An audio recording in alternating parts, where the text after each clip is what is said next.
everyone know, please mute yourself. Or we could go ahead and mute you. And so the background noise is at a minimum. Also, you can raise your hand to be unmuted or use the chat to ask questions. Also, we would like everyone to put their name and the organization they are representing in the chat feature. So we'll have some attendance on who actually participated in this meeting today. Okay, next slide.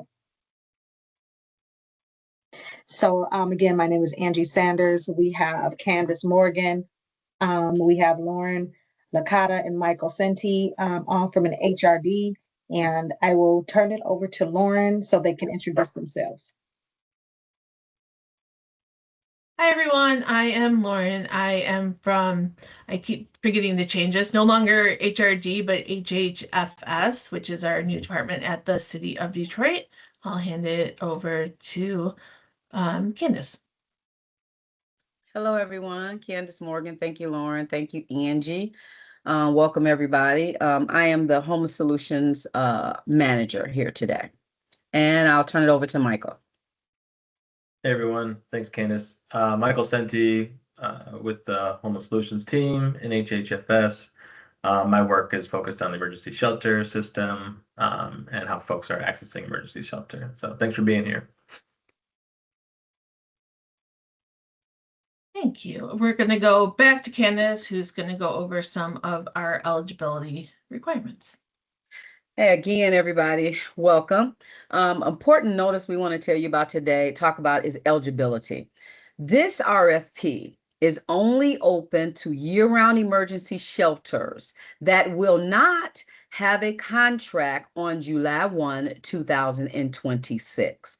So if you have a contract currently for year-round emergency shelter beds, and that contract does not end on June the 30th of this year, this is not a funding that you can apply for. Now, I'm going to stop right there and make sure that there are no questions about this particular slide before we move on. Any questions?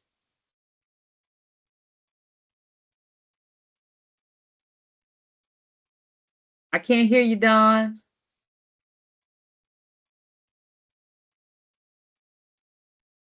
Is there a question being asked? Are we froze? No, I don't see anything in the chat. I don't see any hands raised. Okay, I'm sorry then. I thought somebody was asking a question. No problem. Okay, well, if we're all on the same page, we can actually move on. So if you have questions, this is important for everyone. The City of Detroit staff, anyone from the Homeless Solutions team, cannot answer any questions about this RFP while it is open. So all questions must be asked during this meeting. So if you have a question, throw it in the chat, write it down so you can ask it before the meeting ends, okay? Or in Bonfire. You will have the opportunity to put your questions in Bonfire by May the 6th at 4 p.m. All right, Dawn, I just got in. So my advice for you today is ask any questions you may have. So our timeline, and you would find this in the application if you've had an opportunity to look at the application in Bonfire. Questions are due by May the 6th at 4 p.m. Answers will be distributed by May 8th. The proposal due date, this is very important. I'm sure everyone here on this call knows about due dates. It is May the 15th at 4 p.m. Make sure you give yourself enough time so that you can meet that deadline. If you're not as familiar with Bonfire, then this is your opportunity to get familiar with it because we don't want anyone to miss out. The contract start date will be July the 1st, 2026.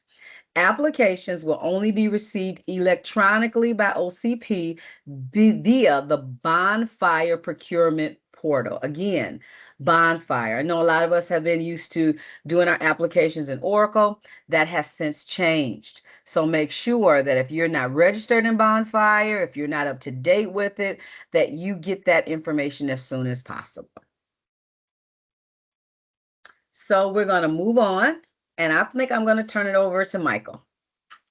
Yeah, thanks, Candace. So I'll review the scope of service requirements for this RFP. So this is, again, for year-round emergency shelters, year-round overnight emergency shelters. So seasonal warming centers, drop-in centers are not eligible for this funding.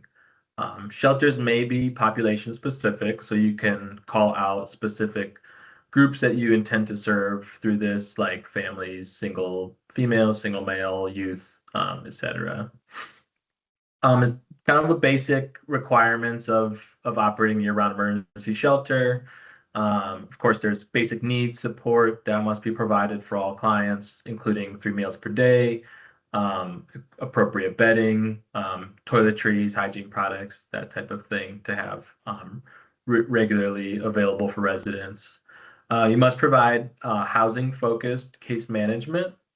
I'll get a little bit more into that later. In households, it's a core expectation that all shelters operate from a low barrier approach, meaning that there's not additional screening out that shelters are engaging in for anyone that's referred. And just a couple quick notes also that shelters must be ready to start operations on July 1st, 2026. And this NOFA is not cannot fund shelter development or shelter rehab work. So there's some kind of community expectations as well. So all shelters must participate in the coordinated entry process. So for shelters, what that looks like is receiving all referrals from CAM. And so each morning, all shelters report open bed vacancies to CAM, and CAM will work to fulfill those referrals. It also includes engaging in housing navigation work that includes CAM housing navigation staff coming on site and meeting residents, assessing residents, and helping them connect to housing programs. HMIS is a core requirement of all programs or a comparable database for victim service providers. And all data must be entered within 48 hours of entry, that's supposed to say. And then also, we take a pretty hands-on approach working with providers. And so we do ask that all shelter providers attend, at minimum, our shelter work group each month. We do monthly case consultations where we'll review clients together, help to problem solve any issues that you may be having. We have, at minimum, quarterly one-on-one technical assistance or TA sessions, and then have been incorporating additional training sessions as well. And so we look for a pretty close partnership in administering these programs. Okay, we do have also a set of shelter community standards. And this just kind of helps to have equitable services across our shelter system around some pretty core activities. So things like how is curfew being treated? How are you accommodating client work schedules? Includes also things like complying with severe weather events and kind of the expectations around when we have extreme cold or extreme heat temperatures and that type of thing. One thing that is changed since last year, and if you're a current shelter provider, you know this, but the max time frame of bans is limited to 3 months, and so we're just making tweaks to this along the way. And again, that's part of the partnership that we have with shelter providers, is to look for input on these standards. But you can go to the next slide. Okay, the performance measures outlined here. So shelters will track performance based on the following metrics. So we look at shelter utilization rate. We look at the percent of exits to permanent housing destinations. We are looking at what percentage of folks are exiting within 90 days or less, and then the average length of time enrolled in services as well for those who are exiting. Please note that performance is very important, and it may impact score on future Homeless Solutions NOFAs or RFPs. Okay, just a few more notes. The facility itself, we require kind of what you see here on the screen. So ADA accessibility, that you have appropriate number of showers and bathrooms, that you have some community space that's available beyond, for resident meals and activities, meetings, that kind of thing. That you do have private meeting spaces as well for not only your case management staff, but for housing navigation staff, as I mentioned earlier. That you have office and administrative space that's secure. We do require on-site laundry services, and to have a full licensed kitchen if you're preparing meals on site. Of course, we want to make sure that we keep all beds online and at all times, and so completing ongoing maintenance and repairs timely is extremely important. And certainly having regular pest control is very important in the shelter setting, which includes also bed bug prevention and remediation when applicable. All right, and then lastly, the property must be appropriately zoned and licensed. And so you can see here the applicable building health and safety standards that apply to shelters. And so the links embedded on this slide will provide some additional information about each of these requirements. But please note that you must be in compliance by 7/1/26, so the start of this grant, if you aren't already. All right, I think I'll pass it back to Lauren. You doing this part? Yeah.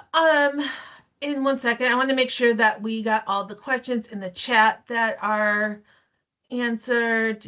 I think actually, nope, can't answer them all. Okay. Hi, everyone, again. I am Lauren. Thanks, Michael.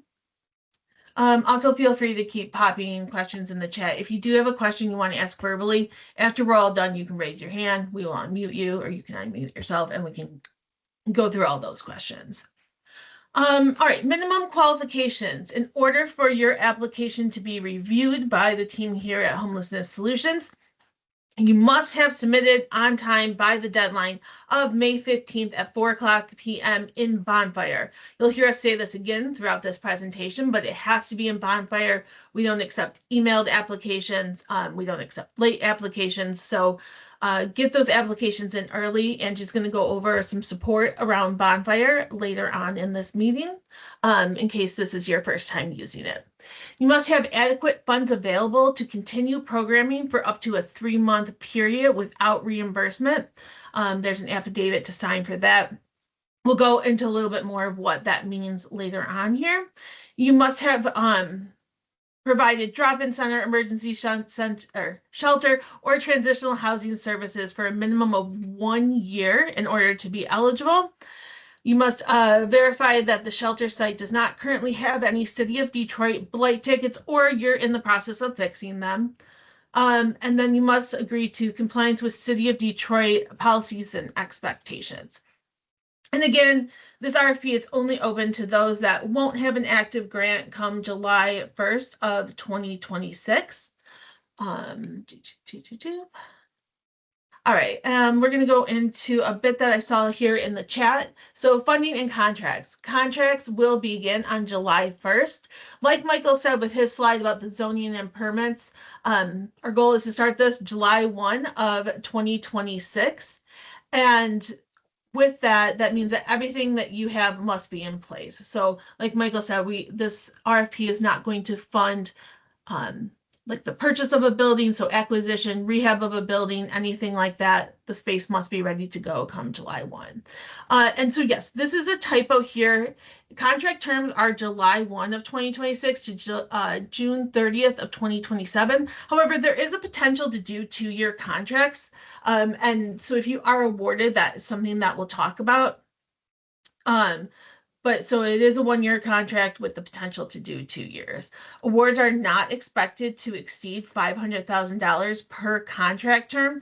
So if you are applying and you want to potentially do a 2-year contract, it would not exceed $500,000 per year. The actual award amounts, we will take into consideration the size of your program, application score, and homelessness response system need. And so really what we mean by that is larger programs might receive like a higher award depending on like what the system needs. And yeah, okay. So I want to go through a few of like the attachments here. In attachment A, this is something that is very important.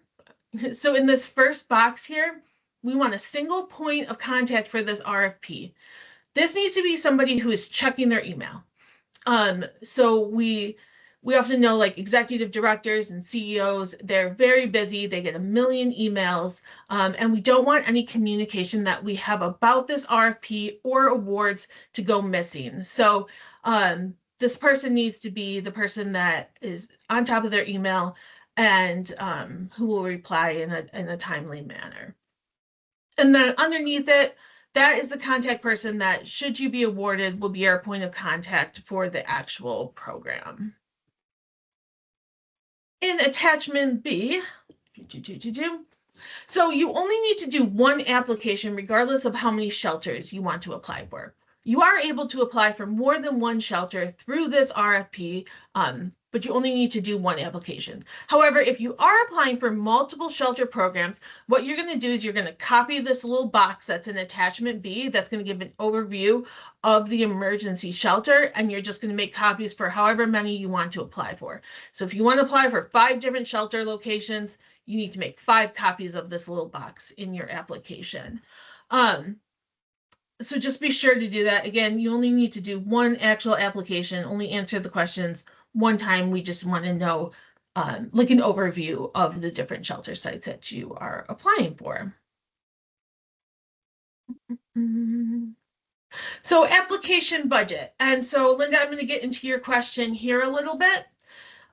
With the application budget, just do it for 1 year. If you get awarded, at that point in time, we can talk about doing a multi-year contract and we will build out a multi-year budget. But for your application budget, just do it for 1 year. And like we said, we don't expect awards to exceed $500,000. This budget is a template. Also, I do want to note in there, in the budget you'll download, there's like a little comment that was just back and forth between our staff. Just ignore it. That was our mistake for not taking it out. So I do apologize for that. So this is not a federal grant, so you can't do a de minimis. So if you are an agency that does a de minimis, you have to do that across all of your federal projects. This is not a federal grant, so you do not have to do that. However, you can do up to a 10% admin. Just make sure in the budget itself, you're explaining where that 10% admin will go to. And then also, this is something in common that folks miss out on points in our application process. If you put something, let me get my little laser pointer. If you put something here in the expense line, you have to put something here in the budget narrative line. So even if it's something simple, we want to know. So if you put here case manager in the budget narrative, we want to know how many full-time employees, what their pay rate is going to be. Give us as much information as possible. If you say utilities, tell us what utilities. It's a common thing that people miss out on points for. I just wanted to highlight that. All right, so these contracts will use what we call reimbursement billing. And that is, if you've ever had like an ESG or CDBG contract with us, that is the type of billing that these contracts will use. It is basically, you submitting invoices for everything that that is related to your budget, and then you get reimbursed based on that. So the funding will be dispersed on a reimbursement basis. You must have up to 3 months of cash on hand to cover program expenses. If you've had a contract with the city of Detroit before, you know that there can be like some back and forth on collecting documentation. So we want to make sure that you have funding up front, because reimbursement can take up to 30 days. Billings are due every month on the 15th of the following month. So we're in April right now. The April billing would be due on May 15th. And then late or irregular submissions may have an impact on future RFPs and NOFAs. And then with each billing invoice, you are required to submit an invoice of each eligible item, proof of payment, meaning we want to see it came out of your bank account, payroll if you're that's in your budget, and then you must follow your contracted budget. So if you submit something that's outside of your contracted budget, you would have to do a budget amendment, or else you won't be reimbursed for that. I'm going to go through the required response items here. I'm going to go through this somewhat quickly, so if you have any questions, just let me know. So the first thing is the letter of transmittal, which needs to be signed by an authorized signer. So make sure that you do that, probably most likely your executive director or CEO. Attachment A, so that is going to be your organizational experience and your financial capacity. As there's also some other contact type information stuff in there about your organization. We need attachment 1, which is an organizational chart. Attachment 2 is the IRS Form 990. Attachment 3 is that cash on hand certificate. It's a form that you download and sign and then upload again. Attachment 4 is going to be a single audit, and this is only for organizations that expend $1 million or more in federal funding. So if that applies to you, you would upload A4. If it doesn't, Angie, I can't remember if we made it so you didn't have to upload it, or if we said upload a blank. If you're required to upload something go ahead. So for these, we'll put option. So if they have, yeah. Perfect. So if you don't expend more than $1 million in federal funding, you do need to upload the prepared financial audit. So you do need one or the other. So over $1 million, we need to see your single audit. Under $1 million, we do need to see prepared financial audit from like a CPA firm. Attachment B is your proposed approach. And so this is going to be about the shelter that you are proposing to us. Attachment C is the pricing and budget workbook, which we just talked about, and we will also need C1, which was the equalization credit statement. All right, going on to attachment D is going to be all your completed certificate of authority, non-collusion affidavit, and the affidavit of disclosure of interest. Attachment D2 is only for those that are going to be awarded. And if you are awarded, you will need to have these within 30 days of the award. So this is more an FYI. You can start working on these things so you have them prepared if you do get an award. Attachment F is your past performance. We are looking for proof that you have the experience of operating an emergency shelter, at least 1 year of that. You can upload, for example, like a prior award letter, a prior grant agreement, something that shows us proof of that. And then attachment G's. G1 is that City of Detroit blight ticket. It's an affidavit that you download and you sign. Contracting expectations, same thing. It's a document we provide, you download. Resolutions of findings, that's if it's applicable. City of Detroit inspection reports. And so we'll need your inspection reports for each shelter location that you're applying for. So if you're applying for 5 different shelter sites, we need all of these things for each of the sites. You can upload it in one packet for G4. That's fine with us. Just make sure that on each of the items there, it's clearly labeled with the address or the shelter name. So that way we can tell what it is for, and we don't mark you down for anything like that. And then G5 is the minimum habitability standards for emergency shelter, which is something you download and you re-upload to us. All right, let me see. I see lots of questions. Yeah, Lauren, there are a couple of questions starting at Dawn. She says in attachment A, part 3, you indicate a 300-word limit and then list 4 questions. Is the 300-word limit for all 4 questions or 300 per question?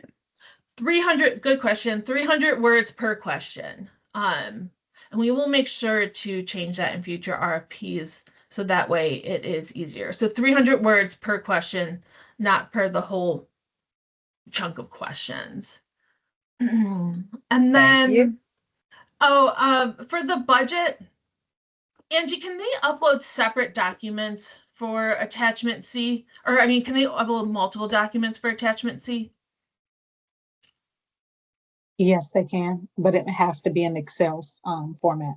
Perfect. So for attachment C, let me go back here. Attachment C, it's the budget. Yep. So yes, it has to be in Excel format. That is a good call out there. You do need a separate budget for each shelter that you are applying for. You have the choice. You can either upload a completely different document or you can copy the budget to different tabs and make sure you label it for each of the shelters. Yeah, so you can do it either way as long as we have a budget for each of them. Oh, go ahead, Candace. Sorry. No, I was just reading her question. That's okay, let's see here. We went over the 500,000 per year. Like I said, we only need 1 year of budget. If you are awarded, we can discuss a multi-year contract and the budget that would go with that. So Linda she says, I'm asking whether we can upload one attachment C. Well, if you're applying for more than one program, one separate program, maybe it's in a different location, you need a budget. You need a separate budget for that particular location. I'm not sure if I'm catching what she's asking, but you do need a separate budget for each one. And Linda, you can do it one of 2 ways. You can upload an attachment C, like separate documents for each shelter location, or you can upload one Excel document and make tabs at the bottom. Right. So I just took myself off of mute. That's what I wanted to know. Usually we put in an attachment C with multiple spreadsheets within that. Yep, you can do that. So that's cool. Thank you, Candace. Thank you, Lauren. Yep. Perfect. And so same thing with G4. You can put it all in one packet and upload it as one document, or you can upload them separately. Whatever is easiest for you to do. Just like I said, make sure that everything is labeled. I'm pretty sure like your certificate of compliance has the shelter address on it, but just to be safe, make sure that there's an address or the shelter name listed on each of the documents or on the of what you upload. And Dawn, we're going to go with what Lauren had said earlier about the 300 per question. So we'll just follow that through. Yeah.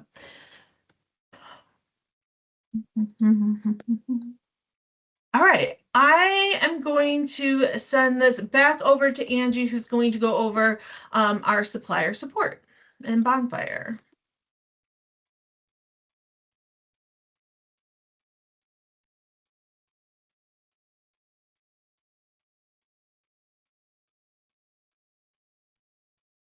Oh, Angie, if you're talking, you're muted. I'm sorry. No, you're good. Okay, so of course, we've spoken about the new platform, which is Bonfire. And this is just some supplier support information pertaining to Bonfire. If you have technical difficulties or questions, this is your support. You can contact Bonfire's technical support in the portal. Also contact, I have a team within OCP, which is e-procurement, and they have actually have classes on that's Monday, Tuesday, Thursday, and Friday on different sections of Bonfire that you can join. And if you have project-specific questions, you can always, after today, any questions that you have to be submitted via the Bonfire procurement portal.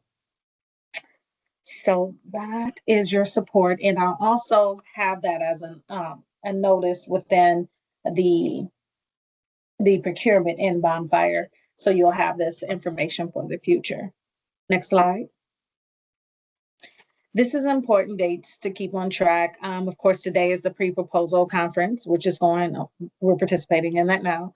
Again, the questions are due May 6th at 4 p.m. Eastern Standard Time within Bonfire, and we will have answers distributed to you on or before May 8th. And so just make sure any questions you have is submitted by May 6th. Also, no late applications will be accepted. You must upload. I can't reiterate about uploading your documentation early and not waiting till the last hour to do so. It's technology, might be some concerns because late applications are not accepted. And the good thing about Bonfire is if you've completed attachment A, you can upload and save, and it will keep your proposal and information for application A, attachment A, while you're working on attachment B. So you're not trying to upload all of those documents at one time. So as you complete them, you can upload them in Bonfire. And then once everything is done and you've checked twice and 3 times over, then you can actually push submit. And then that's when your entire proposal will be uploaded and submitted to the platform for us to evaluate. But you don't have to wait until the last minute to do so. Next slide. So questions. We encourage you to ask any questions that you have right now, while you have the department online and you can speak to them. You can either raise your hand, put it in chat, take yourself off of mute to ask your questions now. If there's any additional questions, I know we've been answering them throughout this presentation. Is there any additional questions?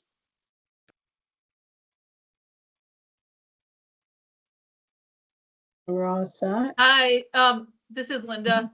Yes. So if we have any questions, the only avenue to ask them is through the Bonfire link. Yes. Through the portal. It's The a portal. message. It's a message button, and you would hit the message button and then submit your question. That will come over to us, and then we will get the answer to you usually within 24 hours to 70 days. Okay.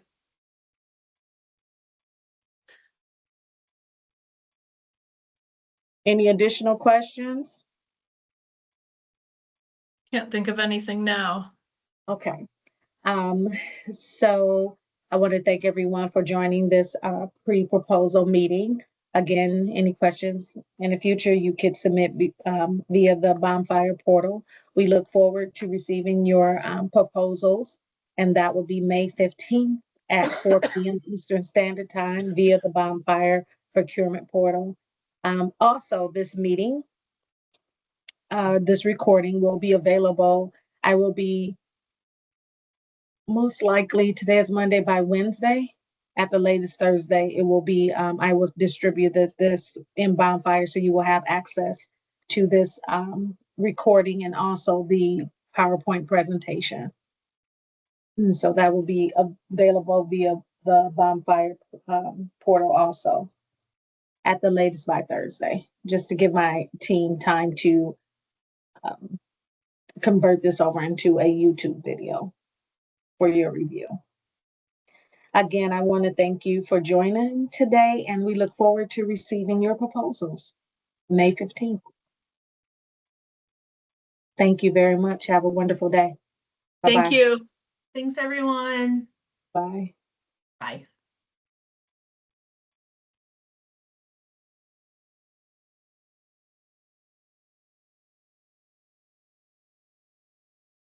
Oh, it's over. Yes, we just ended. Okay, I'll follow up with my team to get the what happened. Thank you. Okay, no problem. Bye-bye.